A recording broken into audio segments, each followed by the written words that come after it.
Selamat malam, perkenalkan nama saya Florentina Buulolo, mahasiswa STI Galileo Batam, program studi akuntansi. Untuk kali ini saya akan mempresentasikan makalah saya yang berjudul Piutang. Piutang merupakan salah satu unsur dari aktiva lancar dalam neraca perusahaan yang timbul akibat adanya penjualan barang dan jasa atau pemberian kredit terhadap debitur yang pembayaran pada umumnya diberikan dalam tempo 30 hari sampai dengan 90 hari. Dalam arti luasnya, piutang ini berupa seperti uang, barang atau jasa yang dijual secara kredit. Selain itu juga, adapun pengertian piutang yang pada umumnya digolongkan sebagai aktiva lancar yang dimana tagihan pada pihak lain yang nantinya akan diminta pembayaran dalam jangka waktu yang tidak lama atau kurang dari 1 tahun yang biasanya disebut sebagai piutang jangka pendek. Piutang jangka pendek ini ada 2 bagian, yaitu piutang usaha atau piutang terhadap langganan dan juga piutang yang akan diterima.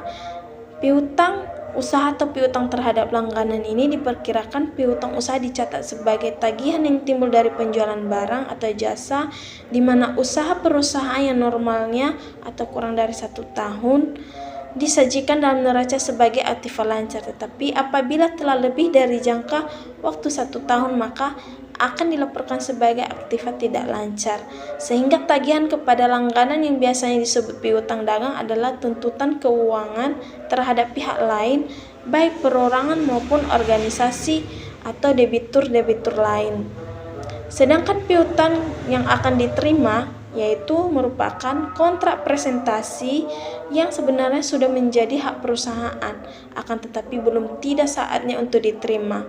Piutang ini biasanya akhir periode di mana sebenarnya tagihan tersebut akan diterima pada periode yang akan datang. Adapun beberapa hal yang termasuk dalam piutang yang akan diterima yaitu 1. Bunga yang masih harus diterima yang ditimbul dari aktiva yang dimiliki perusahaan seperti wesel, tagih, dan bond. Piutang kedua, piutang sewa yang masih harus diterima yang timbul dari hasil penyewaan seperti gedung, mobil, dan alat besar lainnya. Ketiga, pendapatan piutang di mana merupakannya pendapatan yang akan diterima sebagai hasil investasi dalam perusahaan. Ada 4 penggolongan piutang dan umur piutang, yaitu yang pertama piutang lancar, di mana piutang lancar ini diharapkan tertagihnya dalam 1 tahun atau siklus usaha normal. Yang kedua, piutang tidak lancar. Piutang tidak lancar ini piutang yang tidak dapat ditagih dalam jangka waktu 1 tahun. Piutang yang dihapuskan di mana tagihan yang tidak dapat ditagih lagi dikarenakan pelanggan mengalami kerugian atau bangkrut. Sedang yang keempat, piutang dicadangkan, di mana tagihan yang disisihkan sebelumnya untuk menghindari piutang tidak tertagih. Jenis piutang. Jenis-jenis piutang di mana Warren, Revy, dan Fest mengklarifikasi piutang ke dalam 3 kategori, yaitu piutang usaha, wesel tagih, dan piutang lainnya. Di mana piutang usaha ini penjualan secara kredit dapat menjual lebih banyak produk atau jasa kepada pelanggan. Sedangkan wesel tagih di mana jumlah yang terutang bagi pelanggan di saat perusahaan telah menerbitkan surat utang formal, di mana sepanjang wesel tagih ini diperkirakan akan tertagih dalam 1, maka biasanya diklarifikasikan dalam neraca sebagai aktiva lancar. Biasanya itu periodenya sekitar 60 hari dan digunakan untuk menyelesaikan piutang usaha pelanggan. Bila wesel tagih dan piutang usaha berasal dari transaksi penjualan, maka hal itu kadang disebut piutang dagang. Sedangkan piutang lain ini biasanya disajikan secara terpisah dalam neraca. Jika penagihan lebih dari 1 tahun, maka piutang ini diklarifikasikan sebagai aktiva tidak lancar dan dilaporkan di bawah judul investasi. Perbedaan masing-masing jenis piutang yaitu seperti yang ada pada tabel, yaitu piutang dengan usaha jangka waktu kurang dari 1 tahun. Piutang weselnya angka waktu bermacam-macam, tetapi pada umumnya paling sedikit 60 hari. Sedangkan piutang lainnya jangka waktu lebih dari 1 tahun atau termasuk dalam piutang jangka panjang dan selanjutnya. Wesel tagih. Wesel tagih adalah janji tertulis yang tidak bersyarat dari suatu pihak ke pihak lain untuk sejumlah uang tertentu pada tanggal tertentu di masa yang akan datang. Ada 2 macam wesel tagih, yaitu wesel tagih tidak berbunga dan wesel tagih berbunga. Perbedaannya, wesel tagih tidak berbunga ini yang tidak mencantumkan uang, di mana berapa nominal uang yang telah kamu pinjam, segitu juga nominal uang yang akan kamu kembalikan pada jatuh temponya. Sedangkan wesel tagih berbunga di mana memiliki bunga, misalnya kamu meminjam duit sebesar 10 juta dan memiliki persen 10%. Tentu di saat kamu mengembalikan uang tersebut, maka total uang yang kamu kembalikan yaitu nominal uang yang kamu pinjam ditambah dengan bunga uangnya 10%. Kemudian penjualan wesel tagih, di mana penjualan wesel tagih ini menjelaskan apabila sebelum jatuh tempo perusahaan memerlukan uang, wesel yang dipunyai dapat dijual kepada bank atau pihak lain. Kadang-kadang penjualan demikian ini disebut juga dengan pendiskontan wesel, di mana bank akan menerima imbalan yang disebut diskonto. Diskonto adalah bunga yang diperhitungkan di muka. Biasanya diskonto ini dihitung berdasarkan nilai pada saat jatuh tempo dan jangka waktunya adalah antara saat wesel diserahkan sampai dengan tanggal jatuh tempo. Yang kelima, mengenai pengendalian internal piutang. Piutang memerlukan pengendalian internal yang sama seperti aktiva perusahaan lainnya, di mana seluruh fungsi akuntansi harus dibuat sehingga pekerjaan salah seorang karyawan dapat digunakan sebagai verifikasi terhadap pekerjaan karyawan lainnya. Beberapa pengendalian piutang yang tepat termasuk memperoleh persetujuan penjualan kredit, pengembalian penjualan, dan penyisihan serta diskon penjualan. Adapun pengendalian yang layak terhadap piutang yang dapat dilakukan yaitu yang pertama, penyelenggaraan catatan piutang dalam kondisi yang memuaskan untuk memenuhi kepedulian kepada bagian keuangan. Yang kedua, penerapan dan penyelenggaraan pengamanan pengendalian internal yang diperlukan. Yang ketiga, penyiapan laporan yang diperlukan untuk pimpinan kredit mengenai kondisi piutang yang berhubungan. Yang keempat, penilaian piutang secara wajar dalam neraca, termasuk pembentukan pengisian cadangan yang diperlukan. Sebelumnya, pemberian piutang juga dilakukan 2 bagian, yaitu 1 kebijakan kredit dan penyediaan kredit, di mana kebijakan kredit ini meliputi penempatan batas kredit, sedangkan penyelidikan kredit disetujui sebelum kredit disetujui. Pengendalian internal yang dimaksud minimalkan adanya kecurangan terjadi. Adapun kecurangan tersebut yaitu yang pertama, lapping, di mana lapping ini penggelapan oleh pemegang kas dengan melakukan pinjaman tanpa persetujuan yang berwenang.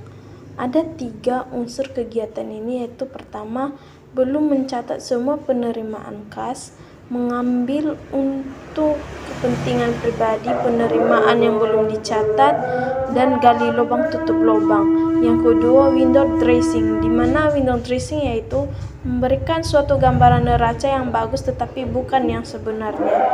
Yang ketiga, penggelapan piutang. Penggelapan ini yaitu berjalan menghapus piutang dari pembayaran koperasi kemudian menagih piutang tersebut untuk mencari keuntungan pribadi. Ada beberapa internal yang baik atas piutang harus dapat memenuhi syarat-syarat, yaitu pertama, fungsi yang dilakukan oleh pegawai yang menangani transaksi penjualan harus dipisahkan dari fungsi pembukuan. Yang kedua, fungsi penerimaan hasil pengiriman piutang harus dipisahkan dari fungsi pembukaan piutang.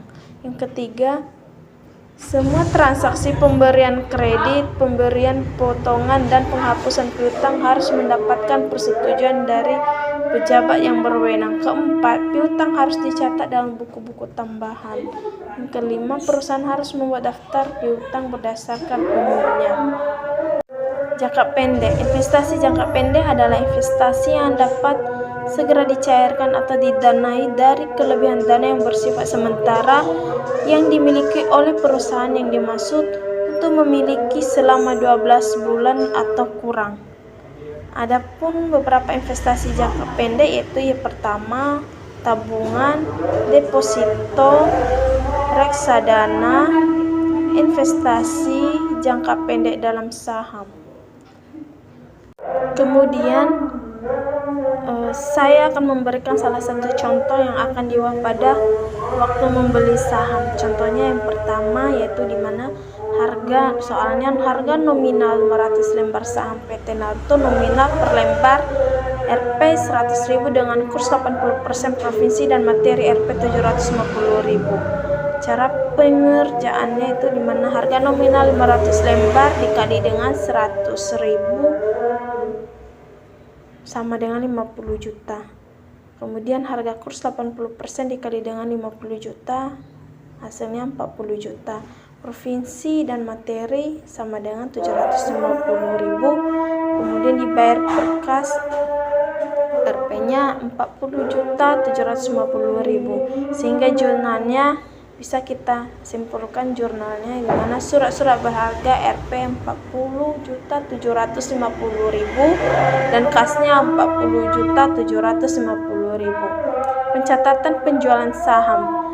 Pencatatan penjualan saham ini contohnya dijual 300 lembar saham PT Naruto nominal per lembar Rp 100.000 dengan kurs 100%, biaya provinsi dan materi Rp 600.000. Saham tersebut pernah dibeli dengan harga Rp 105 per lembar. Nominalnya 300 lembar dikali dengan 100.000, hasilnya 30 juta. Harga kurs 100% dikali 30 juta, hasilnya 30 juta. Dan provinsi dan materi Rp 600.000, sehingga diterima perkas Rp 29.400.000. Dan harga perolehan saham yang dijual 300 lembar dikali dengan Rp 105.000, hasilnya 31.500.000, sehingga rugi penjualan saham sama dengan 2.100.000. Sehingga jurnalnya itu di mana kas Rp 29.400.000, rugi penjualan saham Rp 2.100.000 dan surat-surat berharga Rp 31.500.000. Jangka pendek dalam oligasi, di mana oligasi adalah surat bukti yang menyatakan pemegangnya memberikan pinjaman sejumlah uang pada badan yang mengeluarkan obligasi tersebut, di mana pembelian obligasi ini dicatat sebelah debit akun surat-surat berharga menurut harga perolehannya dan mengkredit akun kas menurut harga jualannya. Dalam perhitungan jumlah obligasi berlaku ketentuan yang pertama, unsur bulan dihitung rata-rata 30 hari, 1 tahun ditetapkan 30 hari, dan hari bunga dihitung mulai tanggal jatuh tempo bunga yang terakhir ke tanggal jual beli obligasi, atau boleh juga dihitung melalui dengan tanggal jatuh tempo bunga yang terakhir sampai dengan tanggal jual atau beli obligasi. Beginilah rumusnya, cara menghitung dengan menggunakan rumus bunga dalam hari, rumus bunga bulanan, dan rumus tahunan. Contohnya, tanggal pembelian obligasi 15 Maret 2008, tanggal kupon 1/5 sampai dengan 1/11.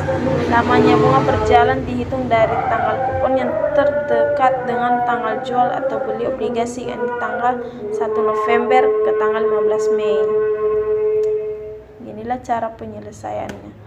Contoh kedua, di mana 2 April bulan 5 perusahaan membeli obligasi milik PT H nominal per 10.000 per lembar sebanyak 100.000 lembar dengan harga 9.600. Bunga obligasi dibayar setiap tanggal 1 April dan 1 Oktober.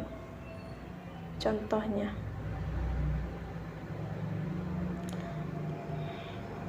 Adapun tujuan investasi jangka pendek yaitu memanfaatkan kelebihan cash flow untuk sementara waktu. Kedua, memperoleh tambahan dana. Ketiga, karakteristik investasi jangka pendek dibagi beberapa bagian, di mana satu, dapat segera diperjualbelikan atau dicairkan. Kedua, investasi tersebut dapat ditunjukkan dalam rangka manajemen kas, artinya pemerintah dapat menjual investasi tersebut apabila timbul kebutuhan kas. Ketiga, berisiko rendah. Keempat, surat-surat berharga. Kelima, perjalanannya kembali oleh pimpinan perusahaan yang dimaksud untuk memenuhi kebutuhan uang. Keenam, pemilih surat berharga tidak dengan maksud menguasai perusahaan lain. Jenis investasi yang tidak termasuk dalam kelompok investasi jangka pendek itu surat berharga yang tidak termasuk surat berharga yang diberi pemerintahan dalam rangka mengenai suatu badan usaha. Kedua, surat berharga yang dibeli pemerintah untuk tujuan menjaga hubungan kelembagaan yang baik dengan pihak lain. Ketiga, surat berharga yang tidak memaksudkan untuk mencairkan dalam memenuhi kebutuhan kas jangka pendek. Ketentuannya itu, ketentuan dalam perhitungan bunga itu umur bulan ditetapkan 30 hari. Bila obligasi ditransaksikan pada tanggal 31, maka dianggap transaksi pada tanggal 1 bulan berikutnya. 1 tahun ditetap 360 hari. Kedua, banyak hari bunga berjalan dihitung mulai tanggal kupon bunga terakhir dibayarkan sampai dengan tanggal transaksi jual beli obligasi. Ketiga dan yang terakhir, besarnya bunga obligasi dihitung berdasarkan persen tertentu dari nilai nominalnya.